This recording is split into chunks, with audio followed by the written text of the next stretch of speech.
This Friday, Jamie Lee Curtis and Lindsay Lohan are back to switch things up in Disney's Freakier Friday. Totally. Yes. It's an absolute riot. Woo! And the only movie that can be described as So much weirder than the last time. What last time? it's the frequel You ready? we've been waiting for. That absolutely slays. What deeply out-of-touch old person came up with that? You did. Wow. Don't miss the comedy event of the summer for all ages. Disney's Freakier Friday in theaters this Friday. Get tickets now. Rated PG. Parental guidance suggested. It's Wednesday Addams. I see you're trying to distract yourself from your own banal thoughts. Let me help. Here's a recording thing made of my latest root canal.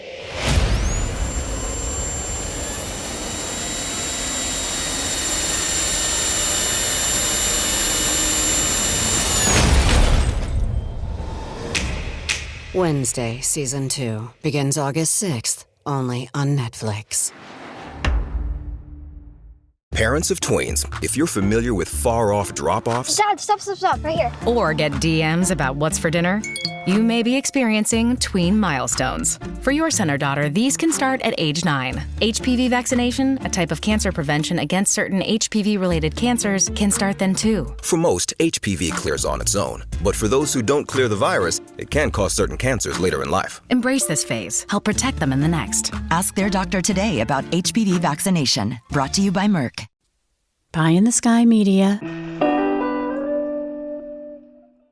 This series contains adult language and descriptions of graphic violence throughout. Listener discretion is advised.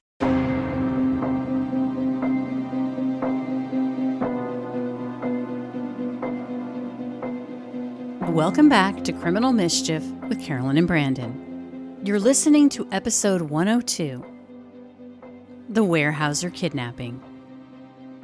You'd be surprised at how few people know about this. Really? Do tell. Yeah. You frequently will find people saying, yeah, I think I've heard about that. And that's about as much as they know. And trust me, those who claim that they do know much about it, they don't. They really don't. That's author Brian Johnston, and he's going to help take us back in time to the 1935 kidnapping of 9-year-old George Weyerhaeuser. My name is Brian Johnston, and I am the author of Deep in the Woods, the 1935 kidnapping of 9-year-old George Weyerhaeuser, heir to America's mightiest timber dynasty. Before we get to little George, you need to know something about his grandfather, Frederick Weyerhaeuser. Frederick was born in Germany, one of 11 children, and life there was really hard on their small farm, especially after his father died when he was just 12 years old. In 1852, when he was 17, Frederick emigrated to the United States with some of his family, looking for a better life in America, which he found. In the year 1900, he would go on to co-found the Weyerhaeuser Timber Company in Tacoma, Washington, after the purchase of 900,000 acres of timberland from the Northern Pacific Railway. At the time, this was the largest private land transaction in American history. Frederick was so successful that he would become known as the Timber King of the Northwest, and his company would flourish with the ownership of sawmills, paper factories, and other businesses and land ownership. Frederick died in April of 1914 at the age of 79. To this day, he's still considered the 12th richest man in American history, Bill Gates being number 11. This guy was super rich, but he took all of his money and he put it right back into the company. So he didn't live this extravagant lifestyle because he just took all of his money, put it back in, put it back in, put it back in, just kept buying more and more land. Believe it or not, right now, the Weyerhaeuser Corporation owns about 4% of the entire state of Washington. Today? Yeah, today. They own about 4% of the entire state. At one point, in fact, I don't think the numbers have changed this much. This is a really goofy number. But the Weyerhaeusers, and I think the number is still true. In the late 60s, they owned 1/640th% of the entire country. 1/640th% of all of America. Wow. What's important to know about the Weyerhaeusers, throughout the generations, they weren't ostentatious with their wealth. And it seems like they're low key. Like you don't Very really much. describe that kind of ethos. That's exactly right. That's exactly what the Weyerhaeusers were like that then, and they're still like that now. That hasn't changed. That is a hallmark of the Weyerhaeuser family.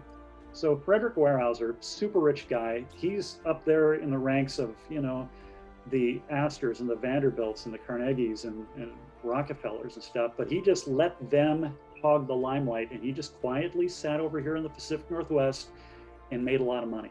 Now, in 1933, Frederick's grandson, J.P. Weyerhaeuser Jr., would become the company's executive vice president, and he lives with his family in Tacoma near the company's headquarters. They lived in a nice house. It wasn't an extravagant house. It's sitting up on, a hill overlooking Commencement Bay, and the house looks pretty much exactly the same way as it did back then. It's a nice house, but it's not a super crazy rich mansion type house. Of course, back in 1935, when everybody's making $1,500 a year, it would still be considered a really, really nice house. JP, like his father and grandfather before him, had this immense wealth, but even so, he wants his kids to live as normal a life as possible, not tucked away and sheltered, which is why 9-year-old George and his older sister Anne often walked to school like everyone else, even though they were far from it. And that's why they let the kids walk to school and walk home from school. And occasionally they would send the chauffeur, Oswald, who really wasn't the chauffeur. I think he was like a gardener or something, and would just give the kids rides occasionally. May 24th, 1935 was like any other day. 9-year-old George gets out of school a little early, and his routine is to walk to his sister's school, which is a short distance away, wait for her, and then together they would walk home. Everybody liked George. He was just a really popular kid. He was just, he'd have a smile that would light up a room, and just everybody got along with him. He was just a nice kid. He went to Lowell School, which is still there, also in Tacoma. It's just a few blocks from Annie Wright Seminary where his sister went. And the kids would frequently go home for lunch. So lunchtime rolled around, and George and 2 of his friends decided they're just going to walk home like they do. It's not that far, less than a mile. And, as his friends peeled off at their homes, George got down to Annie Wright Seminary where he was going to meet his sister and catch a ride home with Oswald. And he was there about 10 minutes early. And he sat around and went, I don't feel like waiting. Typical 9-year-old, ants in his pants. I'm not going to wait. I'm just going to walk home. It's a half a mile. It's a straight shot. How could George have known that he wasn't on his own that day? He was being followed, had been for the past few days, by 2 men. 33-year-old William Dillard, who was also known as Bill Mahan, and 24-year-old Harmon Whaley. Bill Mahan and Harmon Whaley had met in prison. They had recently reconnected in April of 1935 when they ran into each other by happenstance in Salt Lake City. At the time, Harmon had recently gotten married to his 19-year-old girlfriend, Margaret. And on a whim, the 3 of them decided to move to Spokane, Washington together because Bill had convinced Harmon that he could get him a job in sales. Instead, they would end up kidnapping George Weyerhaeuser, the 9-year-old son of a lumber tycoon. 3 kidnappers, technically I'm going to say 2.5 kidnappers. You got the mastermind, who was a guy by the name of Bill Mahan, William Mahan, alias William Daynard. And he was kind of a career bank robber. He was a criminal, and he spent a lot of time in jail and prison. And then Harmon Whaley was kind of a small-time criminal, and he met Bill Mahan in prison. And then they went their separate ways, and then they ran into each other again just by happenstance in Salt Lake City, where Harmon and his 19-year-old Mormon wife, Margaret, were living and unemployed. And they, like I said, they ran into Bill Mahan, and Bill Mahan is a very, very charismatic guy. And he was like, hey, you should come with me up to, Spokane. And he lied to him and said that he had a job, and you should come with me and I'll bet you I can get you work too. Well, Harmon and Margaret had a combined $6 to their name. And so they're like, sure, absolutely, let's do it.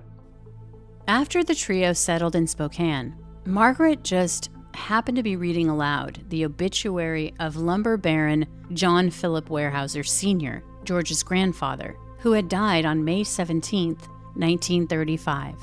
This rich guy, Weyerhaeuser, just died recently. That's interesting. She reads this aloud. Little did she know that she has completely set the wheels of the case in motion, because Bill Mahan hears this and goes, oh, rich guy dies.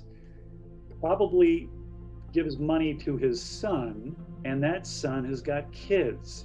And he starts rubbing his hands together going, I see an opportunity. Now, before we get to Bill Mahan's scheming and what that would mean for George, I need to give you a little bit of context on what was happening around the time that Margaret Harmon just starts casually reading aloud an obituary in 1935. The United States was in the throes of the Great Depression and had been since 1929, the longest and most severe economic downturn in modern history. Times were so tough and desperate. Around the country and locally in the Pacific Northwest, there was a huge lumber strike going on. There were riots, there were National Guardsmen with bayonets on street corners keeping people at bay. There was all sorts of, there was smoke grenades, and there was buildings and cars being dynamited and people being shot. It was crazy. It was absolutely crazy. What was going on in 1935 that people are blowing cars up and? Well, you've got the Depression going on still, and so Okay. people are not making much money. In fact, the average income for a person was $1,500 a year back in 1935, and so money was tight. And with the unions and everything, there was just a clash of the companies like the Weyerhaeusers and stuff they're still trying to make profit, and the workers are like, we want more money. Yeah. Now, some things haven't changed. Exactly. At the same time, crime is at an all-time high, and the infamous J. Edgar Hoover is trying to build a mythology around the image of the FBI's G-men, that these lawmen are crusaders against gangsters like Al Capone, Pretty Boy Floyd, John Dillinger, and other criminals who in extremely tough times had captured people's imaginations. Many believed that Bonnie and Clyde were heroes. These killers were romanticized to the point where people rooted for them against law enforcement because they believed that Bonnie and Clyde were doing things that they could only dream about in a world where honest jobs had become harder and harder to come by. In the early 30s, this is when Bonnie and Clyde and the Carpus Gang and Ma Parker and Pretty Boy Floyd and Machine Gun Kelly and all those big named criminals were running rampant. And just a year earlier, Bonnie and Clyde got gunned down, and John Dillinger got gunned down, and all of these major criminals were getting, caught or shot at that time. So it's pretty close to being the golden age of cops and robbers. And at this time, kidnapping was kind of the major crime du jour across the country. This is only 2 years after the Lindbergh kidnapping. Okay, so it was still, fresh in everybody's mind. And this is also, J. Edgar Hoover had just really kind of kicked off the FBI. And because back in the 20s, criminals kind of ran the show. They just did what they wanted. And Hoover said, enough of that. We're going to change things here. Brian is referring to the crime of the century. In March of 1932, Charles Lindbergh Jr., the 20-month-old son of Colonel Charles Lindbergh and his wife Anne, had been scooped up from his crib and taken from the Lindberghs' home in New Jersey. That abduction would end in tragedy. The Lindberghs were rich, and after Charles had made his historic solo nonstop flight across the Atlantic in May of 1927, he was a celebrity, so famous that when he returns home, a ticker tape parade is given in his honor, and 4 million people attend. So Charles and Anne marry in May of 1929, and they welcome their first child, Charles Lindbergh Jr., in 1930. And they're really desperate for privacy. So they build their dream home on 380 acres in New Jersey. It was secluded, heavily wooded, and the home was set off a long and winding driveway, about a half mile from the main road. On the night of March 1st, a man crept up to the side of the house with a homemade ladder. He then climbs to the second-floor window and steals the baby. Not long after the Lindberghs receive a ransom letter, they pay it. But tragically, the little boy's body would be found roughly 2 months later, about 4 miles from the Lindberghs' home. It's believed that the child had died shortly after he was taken, killed by a massive blow to the head. This was a historic investigation for the FBI because it would be resolved using J. Edgar Hoover's new scientific lab in Washington, where for the first time they focused on studying the suspect in a way they hadn't done before, examining the, quote, likeness of the suspect in the Lindbergh kidnapping, basically profiling in its infancy. They studied the crudely built ladder, trying to determine the likeness of the person who would, first of all, take the time to do that, and who would have the experience to do that. They also carefully examined the ransom notes for clues, theorizing the man's level of education and where he might be from. The FBI would get their man, kidnapper Bruno Hauptmann, who was arrested after using specialty gold certificates that the kidnapper had been paid with. Hauptmann would be indicted for the murder of the Lindbergh baby in October of 1934. He would be found guilty and was executed by electric chair in April of 1936. This investigation would prompt the U.S. Congress to establish kidnapping as a federal crime if a kidnapper crossed state lines with a victim. So, when Bill Mahan heard Margaret read about the passing of a lumber scion in May of 1935, he saw an opportunity to make some money, a lot of money. And, unbeknownst to Margaret, her husband Harmon and Bill began to hatch a plan to kidnap a rich kid for ransom.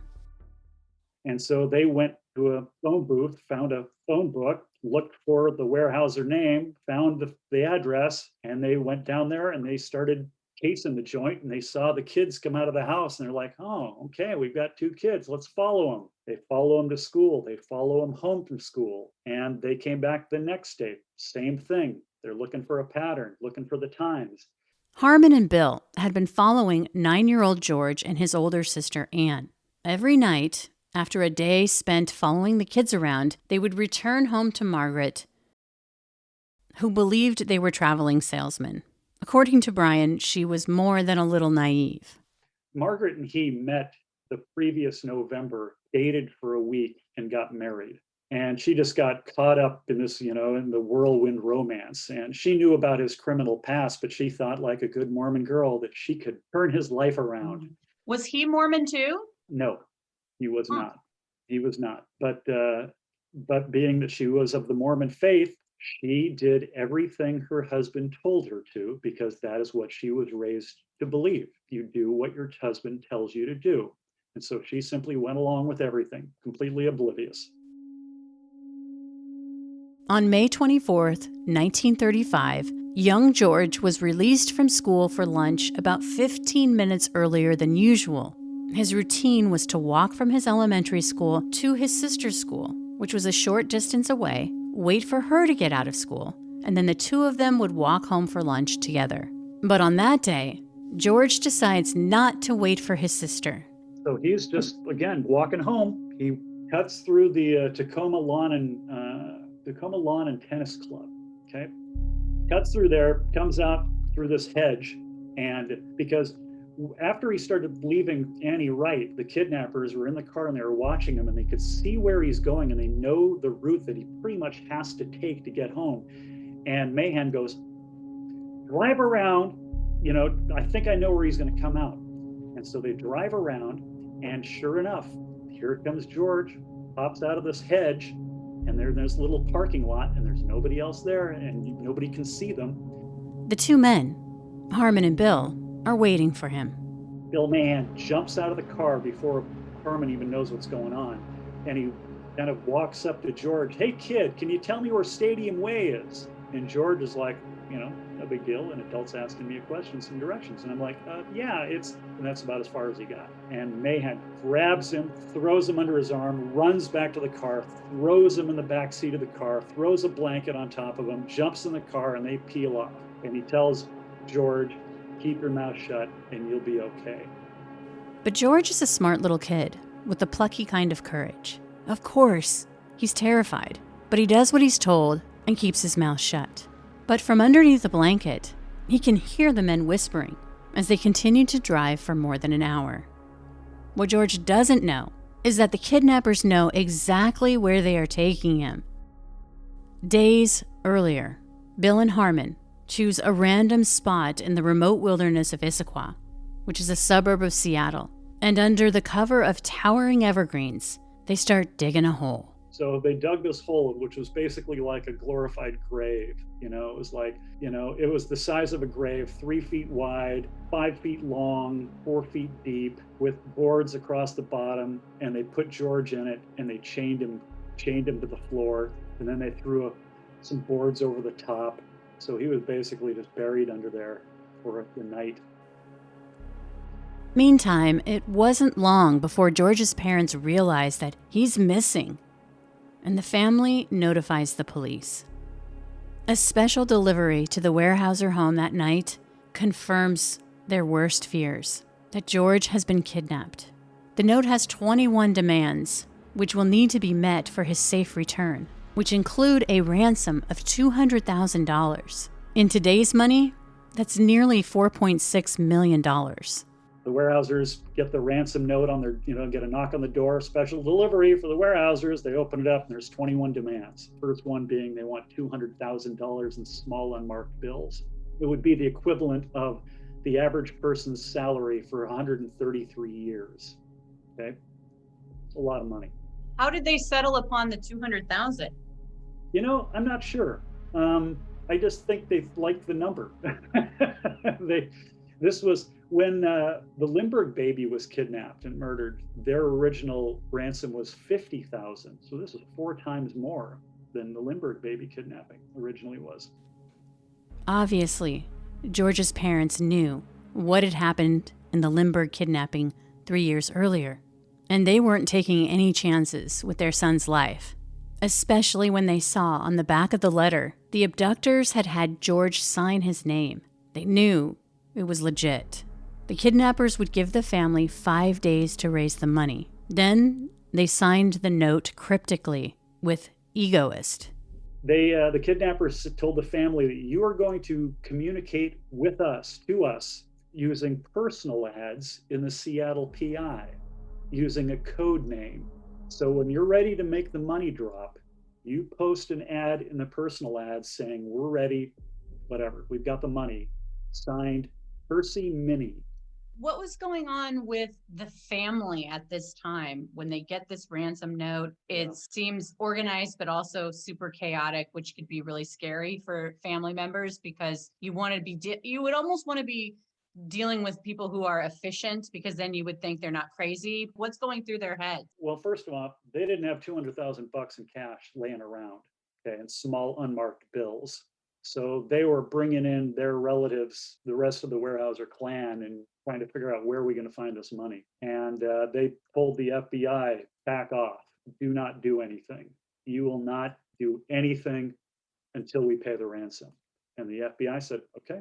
It was one thing that was kind of interesting was when the ransom note arrived, of course, the Weyerhaeusers called the police and reporters and cops all showed up at the Weyerhaeuser house. Weyerhaeusers let them inside. And the cops and the reporters started reading the ransom note and they're passing it around to each other, totally destroyed all fingerprint evidence, just like that, which made J. Edgar Hoover really, really mad. Well, I'm assuming that the Weyerhaeuser family is smart. Did they just, in their grief and worry, were they just not thinking about it? Because who has the presence of mind to think about these things as their kid? You just want your kid back.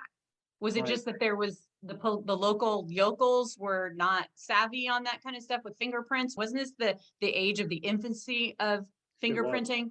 That's exactly right. Fingerprints was brand new. It was brand new technology. This was all part of J. Edgar Hoover's plan to take law enforcement into the future. He was a very organized man, and he really wanted, he wanted to have everything on file, and the whole fingerprint thing was his baby. And they were going to take the ransom note and send it back east and have Hoover's boys go over it with a fine-tooth comb. They still got a lot of information out of the note, just no fingerprints. It's back to school season, and Clorox is donating 2 million disinfecting wipes to classrooms across America. Because back to school means things can get a little bit messy. Just ask kindergarten teacher Miss Gibson. Give me just one Clorox wipe and I'm ready for glitter glue, exploded lunchbox yogurt, peanut butter handprints, runny noses, picking noses, rubbing noses. Touching noses. Thank you, Edward. Ooh, nap mats and lockers and tissue boxes. And Clorox scissors. disinfecting wipes. Teacher's #1 wipe. Clean feels good. Based on unit sales data. Get lost in the acoustic brilliance of 3D audio that surrounds you. Feel the embrace of the massage seats that adapt to your every move. Experience the warmth of a vehicle that welcomes you as you approach. We could tell you what makes a Lincoln SUV so extraordinary, but don't take our word for it. Take it on a test drive at the Lincoln Summer Invitation, with exclusive offers on now, only at your local Lincoln retailer. Comcast is committed to bringing access to the internet to all Americans, including rural communities across the country, like Sussex County, Delaware. We were being left behind. Everybody around us seemed to have internet, but we did not. High-speed internet is one of those good things that we needed to help us move our farming, our small businesses, our recreation forward. Learn more about how we're bringing our next generation network to more people across the country at comcastcorporation.com/investment in America.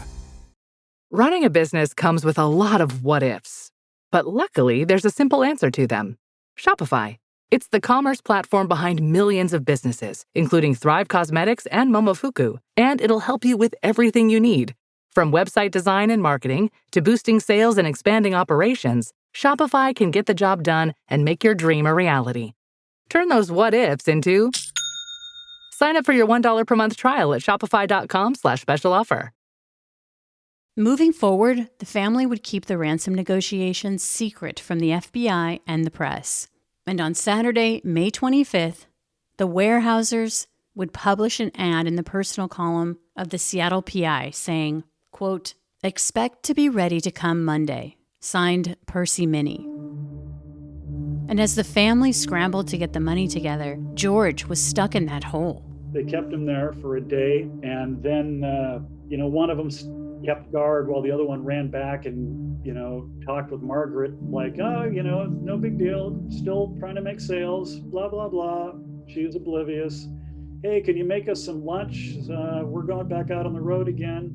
And then Harmon drives back and he sees like a car parked close to where they had the kids stashed. He freaks out, drives back to Margaret, and he's laying low, completely in a panic, waiting for police to show up. That evening, he drives back out to the hole in the ground, and evidently it was just some hikers. The possibility that some random hikers might inadvertently spoil their plans by accidentally coming upon this boarded up hole in the ground was upsetting to Bill and Harmon. So they moved to another hole in the ground that they dug, and they kept George buried there for another night. On the second night of the kidnapping, and at the second hole, Harmon stood guard over George. It's after dark when Bill arrives with Margaret, who still has no idea about the kidnapping. He parks the car out in the pitch dark and walks off into the woods, and all of a sudden Harmon comes back about 5 minutes later, and he gets in the car and says, "Honey, I need you to get on your hands and knees in the front seat, curl up into a little ball, and let me fold the front seat over on top of you." She's like, "What? Okay." So she does that. And then all of a sudden she can hear the trunk open and slam. And she has no idea that they just stuffed George in the trunk. And she's like, "What's going on anyway?" And then at this point, Mahan gets in the car and says, just, keep your mouth shut. Everything's fine. Don't worry about it. It's late that night, and the three start driving across the state, heading more than 4 hours away for Spokane, with George in the trunk. Like, why did they even include her in any of this? I don't understand. I don't either.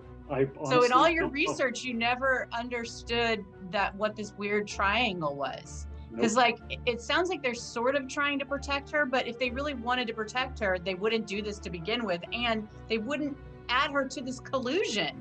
You're right. Yeah, I never found any answer for that. So they get about as far as Othello, and they're going to stop to get some food, gas up, and they park the car, and all of a sudden, Margaret hears a voice out of the trunk. "Hey, mister, can I get out now?"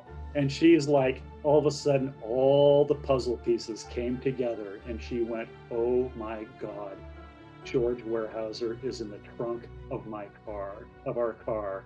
This has been the front page of just about every newspaper in America. I mean, the New York Times has it on the front page. A reporter from the London Times is flown across the Atlantic to cover this story. It's all that they're talking about on the newspaper and on radio. That's it. Weyerhaeuser kidnapping. That's it. I mean, it was the biggest story of the day. And she had no idea that she had been implicated in this for the last 2 days. And so all of a sudden she hears the kid's voice out of the trunk, and that's when she realized, oh my God. And at this point, Bill Mahan pulls out a gun and says, "You're going to keep your mouth shut. You're not going to say a thing. You're not going to do a thing, because if you do, I will shoot you, I will shoot your husband, and I will shoot the kid." So she kept her mouth shut. That night, the three of them, with poor little George in the trunk, would drive from Issaquah to Spokane and beyond. And this is a weird thing too. They drive past Spokane and they actually drive into Idaho, just barely into Idaho, just barely, for no real reason. And because by doing that, it officially became a federal crime, because they transported a kidnapped victim across state lines. They never explained, in all of my research, they never explained why they chose to do that. So before the Lindbergh kidnapping, criminals would frequently escape federal prosecution by simply jumping from state to state. They would drive from, Kentucky to wherever, to Tennessee or whatever, and escape law enforcement by doing that. And Hoover said, this has got to change. And so he made it so that if you cross state lines, then you can be pursued and arrested by the FBI. And so that's when, because of the Lindbergh Law, that's what it's called, the Lindbergh Law. And so because they crossed over to Idaho, and nobody knows why they did it, barely, just like a couple of miles. Technically, the Weyerhaeuser family had sidelined the FBI, who were just biding their time until the ransom was paid. A full 7% of the entire FBI force was in Seattle and Tacoma for this case. Meantime, the kidnappers from their hideout in Spokane were on pins and needles, waiting for the latest edition of the Seattle PI, hoping for a message from Percy Minnie. For multiple days, George would remain locked up in a closet. However, on Tuesday, May 28th, one day before the kidnappers' 5-day deadline, Mr. Weyerhaeuser places another classified ad in the Seattle PI that read, quote, "We are ready, Percy Minnie." That day, Harmon would stay with George, who's still locked in the closet in Spokane, while Bill and Margaret drive back to Seattle to pick up the cash. And the money drop was interesting too. This is like something out of a movie. On Wednesday, May 29th, Mr. Weyerhaeuser gets a letter from the kidnappers. They tell him to go to the Ambassador Hotel in Seattle at 7 p.m., which he does. He's also told to book a room under the name James Paul Jones and await further instructions. The kidnappers include a handwritten note from George saying that he was safe. At 9:45, as Weyerhaeuser is waiting at the hotel, he gets another letter. And the letter said, "You will go to this location." It was a house. It's like an abandoned house halfway between Seattle and Tacoma. And you will find a stick in the ground with a little piece of white fabric attached to it, kind of like a flag. And below that, you'll find a tin can. And inside the tin can, you'll find another note.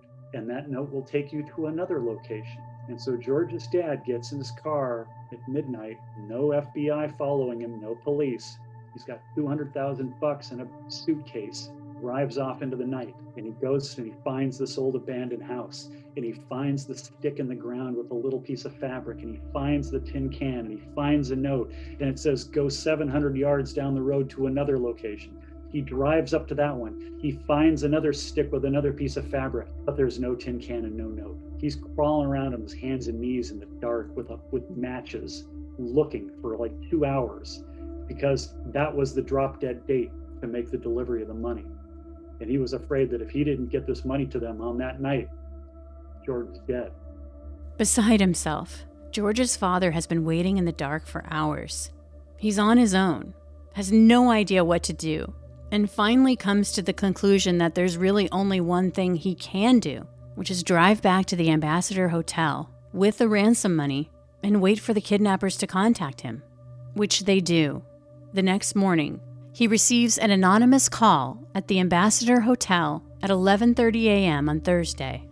And the next morning, he gets a phone call from the kidnappers saying, hey, what gives? Where's our money?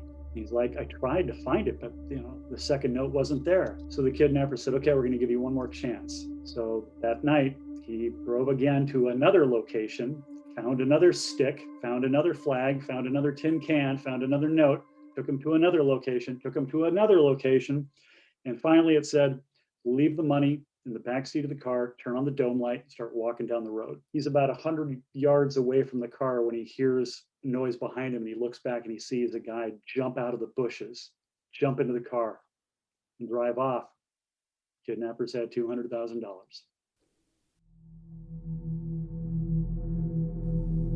Weyerhaeuser follows the instructions to the letter, and on foot, he walks back to the freeway and thumbs a ride back to Tacoma, where he waits. Bill and Margaret, loaded with that $200,000, drive back to Spokane from Seattle. They then pick up Harmon and George and immediately turn around and start driving back to Seattle. It was raining and pitch dark at around 3:30 in the morning on Saturday, June 1st.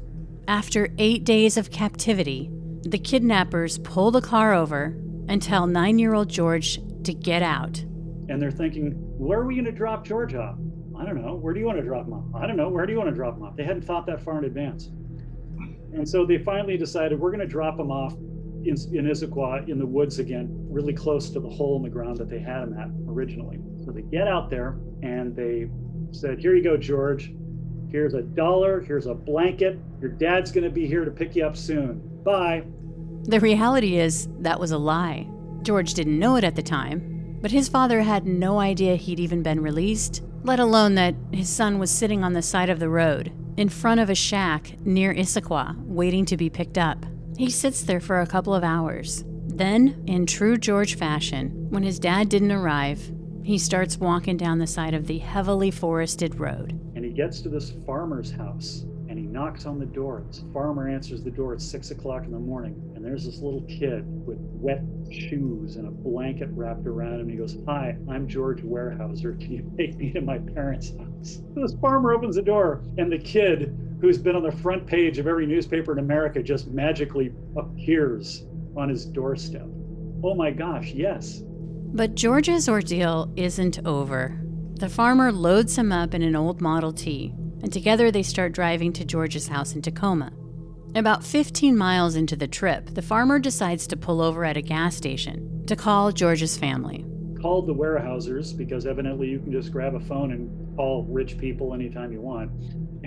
And so he calls the Weyerhaeusers. The FBI has got this phone system set up at the Weyerhaeusers' home for just this phone call, and it fails completely and utterly.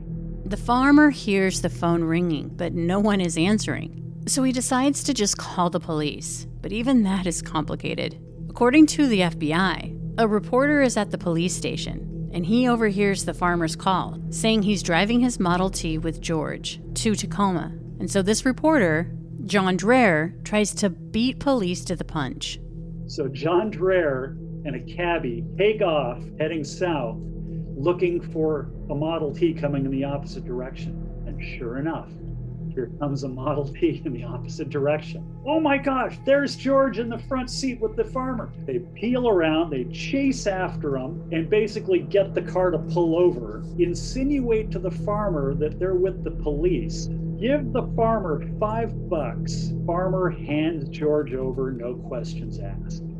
The reporter tells the cabbie to take his time driving back to Tacoma, and he begins interviewing George. So unscrupulous. It was so unethical. But then he gets George home, and there, everybody's going crazy. Yay, thrill, thrill, thrill. George is home, George is home. Of course, George would become the darling of the press, a plucky, sweet, brave little kid who, despite all the attention, seemed to take the whole situation in stride. So the next day, George has to do the dog and pony show with the media, and they're just falling all over themselves. You should read the descriptions. George stood there, his shoulders back, and just a boy's boy. They just fawning all over him. After George does his media bit, he goes back into the house and he goes up to the second floor where they've got this little deck, and that's where he's keeping his pet white mice in a little cage. And he's down there with the mice, and a reporter happened to be standing underneath the deck, and he could overhear George talking to his mice. And George was telling his mice, "I'm so sorry that I had to leave you for so long, but it couldn't be helped." Now that the ransom had been paid and George had been safely returned home, the FBI would mount what the New York Times would call the greatest manhunt in the history of the Northwest. What the kidnappers didn't know was that over the 5 days it had taken the Weyerhaeusers to collect the $200,000 ransom, the FBI had made sure to painstakingly document each and every serial number. It took them over 4,600 man-hours to log all of these bills, and they only had 5 days to pull that off. So they had teams of people working around the clock. So they had all of the serial numbers logged, and they sent these books out. Basically, they were books, page after page after page after page, 7 columns, 55 numbers per column, 50 pages. And they sent them out all over America to gas stations and to Woolworths and stuff like that. Harmon and Margaret would take their share of the ransom back to Salt Lake City. And Margaret went out with a friend and she went on a shopping spree. And she decided she was going to buy something for her dad for his birthday. And so she bought him a 20-cent cigarette case. And so she says, "I'd like to buy the cigarette case. Here's $5. Okay, the woman at the counter goes back to the cash cage because they didn't make transactions there at the counter in a lot of stores. Took the $5 back. The woman in the cash cage, she's got the booklet. She takes the $5 bill. She goes through it. Oh my gosh, this is a kidnapper ransom dollar. She calls the police. FBI is there in a heartbeat, and they arrest Margaret. Harmon was arrested shortly thereafter, and eventually he and Margaret would sign confessions about their roles in the kidnapping. They also took agents to the location where they'd buried their share of the ransom money, $90,700, in a gunny sack wrapped in black oilcloth by an anthill near Salt Lake City. Harmon Whaley pleaded guilty to the kidnapping and was sentenced to 45 years in prison. Margaret was found guilty of the kidnapping, and she received a 20-year sentence. After being on the run for a year, Bill Mahan was finally captured in San Francisco in May of 1936. Ultimately, he pleaded guilty to kidnapping and was sentenced to 60 years. An interesting side note, during his years in prison, Harmon would write to George multiple times, apologizing for his role in the kidnapping. After serving more than 25 years of his sentence, he was paroled in 1963. Now we're going to fast forward 25 years. And George Weyerhaeuser is now in his 30s. And he's, I think, 3 years before he's going to become the president of the corporation. And he gets a phone call, answers the phone. And on the phone is Harmon Whaley, his old kidnapper, saying, "George, I just got out of prison after 25 years. I could sure use a job." And George hired him. Why am I not surprised? What did he hire him for? I think he hired him to be like a truck driver or something. And I asked George, because I had an opportunity to actually interview George 85 years after the fact. And I said, George, why did you do that? Why would you hire your kidnapper? And he said, well, back when I was being kidnapped, Mahan scared me. And I never saw Margaret, never saw her once. But Harmon, he was a reasonable guy. You know, he didn't treat me poorly. He was a reasonable guy. And when I talked to him on the phone, he still sounded like a reasonable guy. I thought, what the heck? I thought maybe he'd appreciate it. So I hired him. Here's a clip from Brian's interview with George when he was a month short from his 94th birthday. I consider it to be a novelty and a dangerous occupation to be involved in, but you know, it had a wrap-up that was all's well that ends well. I always felt that of all the people in the world, that my mom and dad, I feel still very badly what happened to them. George Weyerhaeuser passed away at the age of 95 in 2022. Up next, criminal mischief bonus content. Stick around. You're not going to want to miss a conversation between my co-host, Brandon Morgan, and myself as we go over the case in more detail, with bits that didn't make it into the episode. And as always, thanks for listening. From Cloud 10, Criminal Mischief is a pie-in-the-sky production, recorded in the beautiful Pacific Northwest. We're produced by Brandon Morgan and myself, music by Soundstripe. I'm Carolyn Osorio, your writer and host.